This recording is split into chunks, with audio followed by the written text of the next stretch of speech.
Hello, everybody, and welcome. This is my statement of cash flows, part 8, another advanced fill in the blank question.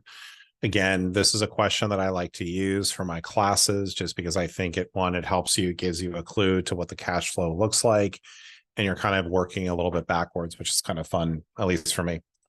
Okay, my disclaimer and copyright notice: the information and opinions in this presentation are those of myself and not my employers or affiliated organizations, including but not limited to Irvine Valley College and the South Orange County Community College District. The presentation is for educational purposes only and does not constitute any legal or accounting advice whatsoever. This presentation is copyright 2008 to 2023 by Bennett Tchaikovsky. All rights are reserved. Any distribution is strictly prohibited. So here's our second example, and let's go ahead and get right to the problem. Okay, so this is for one Daniel survived. This is actually one of my former students, Daniel. There was like 3 Daniels in the 1A section, and he was the only one who remained. So this is my tribute to him. So this is, again, this is a little bit different than my other one because I actually put like little letters here in terms of what you'll need. And if you're taking my exam, I believe that I give you something similar to this so you can kind of go through. But again, the purpose of this is to give you something where you can kind of refer back to another problem. But let's go through and get this thing set up. So the first thing we're going to do is we're going to basically put in the information into the T accounts that we have from the cash flow. So we're going to have operating, investing, and we're going to have financing. Okay, so right over here, in my operating, if it was a positive number on the cash flow, it means it was a debit. Increase in accounts receivable, this is going to be a credit. Decrease in prepaid expenses, this will be a debit because it's a positive amount on the cash flow. We don't have anything else over here. We know that our total change in cash is $285. So let's now go through and put in the balances of these different accounts over here into our T accounts. So the equipment started out at 600, ended at 800. Accumulated depreciation on equipment, because it is a contra asset account, will show as a negative balance, but we know that means it's a credit balance because it's reducing the carrying value of the equipment. Common stock at par, which is an owner's equity account, that's going to have a credit balance. Additional paid in capital common stock, that will also have a credit balance. So over here, what we need to go through and do is deal with the additional information. Okay, so when we're going through over here and looking at this, what we're going to see is we've got these different items here for additional information. So let's go through and read through these. We exchanged 100 worth of common stock in exchange for, we basically got equipment in exchange for common stock. So over here, how would I do this as a journal entry? Well, if I'm receiving equipment for 100, I would be crediting common stock at par, additional paid in capital common stock. What you've been noticing is that my common stock par usually doesn't have any kind of an increase. So we're going to put this all to additional paid in capital common stock. What I do when I have a non-cash transaction, I'm going to go through and put it into the T accounts, right? So I'm going to show this over here as a debit to equipment. I'm going to credit additional paid in capital common stock. It's a non-cash transaction. What I also have to do, though, too, is I have to come over here and say we received equipment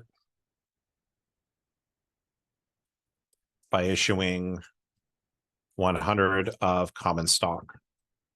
So something along those lines. So that's what we're going to go through and say. It's a non-cash transaction. Remember, for non-cash transactions, we put these into the T accounts and then we give a description below. So now I'm going to go to my next one over here, which is I had 2 equipment sales. This, again, for my exam, and if you're doing this stuff, this is a journal entry you absolutely want to memorize. So when I'm selling equipment, I'm receiving cash. I'm taking, remember, when I sell equipment, I have to credit equipment for what I'm selling. I also have to remove the related accumulated depreciation on that equipment. So I'm crediting equipment, debiting accumulated depreciation, debiting cash because I'm usually receiving money. But I also have to over here, if I need a debit to balance, I'm going to have a loss. If I need a credit to balance, I'm going to have a gain. So let's go through the first one over here. So over here, the numbers may look a little bit funky just because I got rid of the zeros. It's probably during the pandemic when I didn't want my students to write too much. So over here, I wanted to try to save them from writing when they were taking everything on Canvas. Okay. So I sold equipment costing 25 with accumulated depreciation of 20 for 10,000 cash. The equipment had a book value of 5, 25 minus 20, got 10 of cash. So I have a gain of 5,000. When I have a sale of equipment, very important. Loss operating as a debit, gain operating as a credit. Cash is going to go into investing, and then I have to make sure I put the other ones into the proper T accounts. So coming right over here, under investing, I'm going to have sale of equipment.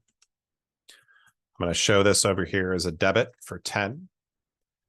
Over here, I'm going to have a gain on sale of equipment. This is going to show as a credit for 5. Over here, I am crediting equipment for what I sold it for, which was at 25. I am debiting accumulated depreciation for the asset I sold for 20. So I've gone through and I've input this in. Let's go through and do the next one. So here, I sold equipment costing 75 with accumulated depreciation of 50 for 5,000 cash. For this one over here, I've got 55 of debits, 75 of credits. This had a value to me of 25. I only got 5 for it, so I had a loss of 20. Over here, loss on sale of equipment.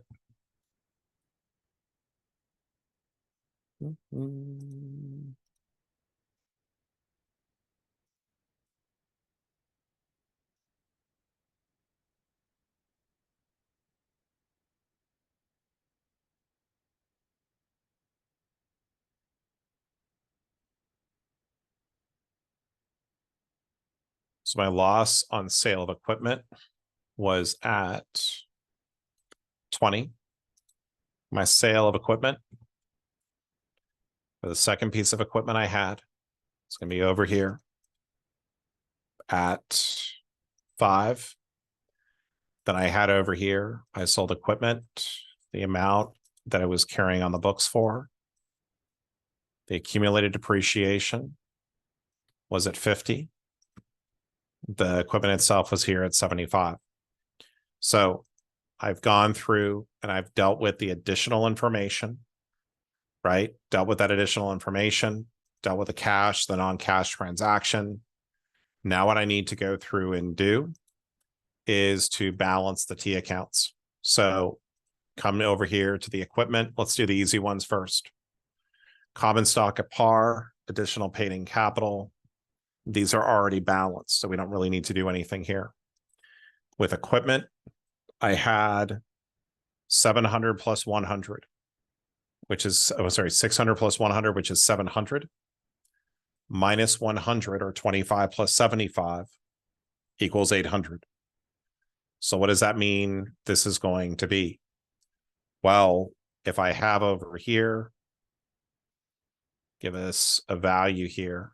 We've got 600 plus 100 plus X minus 100 equals 800, right? So we have X plus 600 equals 800. X is equal to 200. So I need to make sure this actually works. 600 plus 100 plus 200 is 900. Minus 25 minus 75 equals 800. I do the opposite to cash. It goes into the investing section. I'm going to call this what it is, which is a purchase of equipment. Note how important it is for you to go through and to put this in here.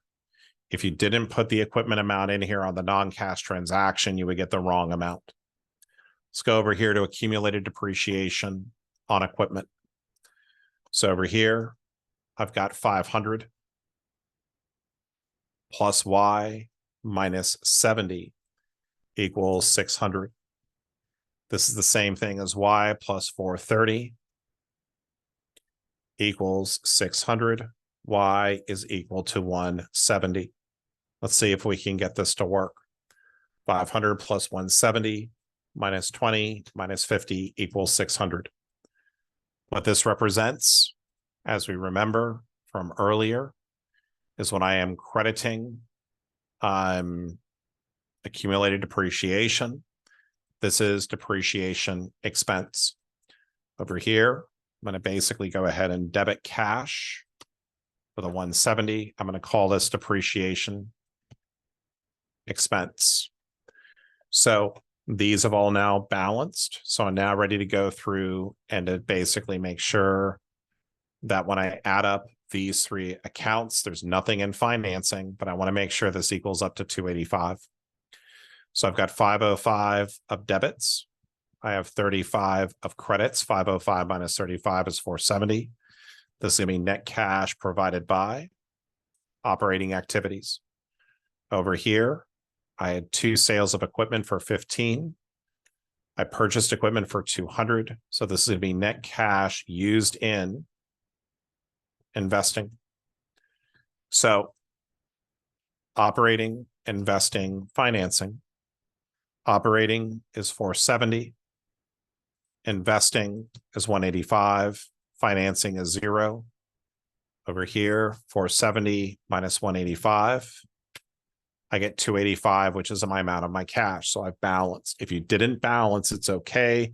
Just make sure you show your work. Make sure you're going through and practicing these questions. Very, very important to do.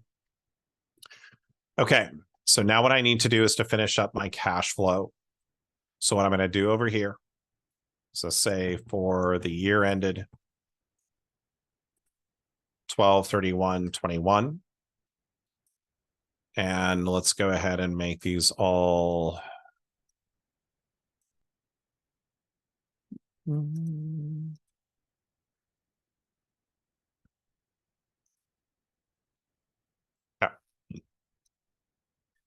this will be gain on sale of equipment.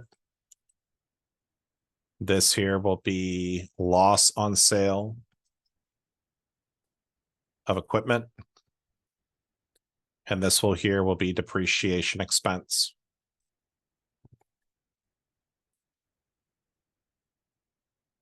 Over here, this is going to be, because it's a credit, this is going to be -5. This over here will be -20. It's going to be 20, not -20. This over here will be 170. This will be net cash because the amount is positive. This will be provided by operating activities. And this is going to be 470. For investing activities, I have sale of equipment. I'm again going to have sale of equipment. And then over here, I'm going to have purchase of equipment. So this is going to be 10. This is going to be 5. And this is going to be a -200. Because remember, over here, this is a credit. So my net cash used in investing activities is going to be -185. So this is not applicable.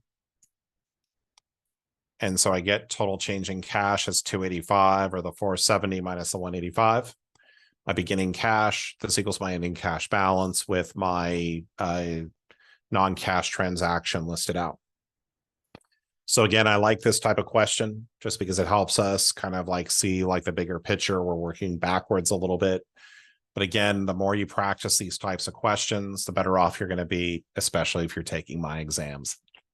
So have a great day. I look forward to seeing you on future videos. If there's any other types of questions you'd like me to go over, If it's anything, it's a Wiley product, I can generally create a solution video for it because they've been generous with giving me their permission. So I look forward to seeing you on future videos. And again, thank you for watching, and I appreciate you liking and subscribing. Have a great day.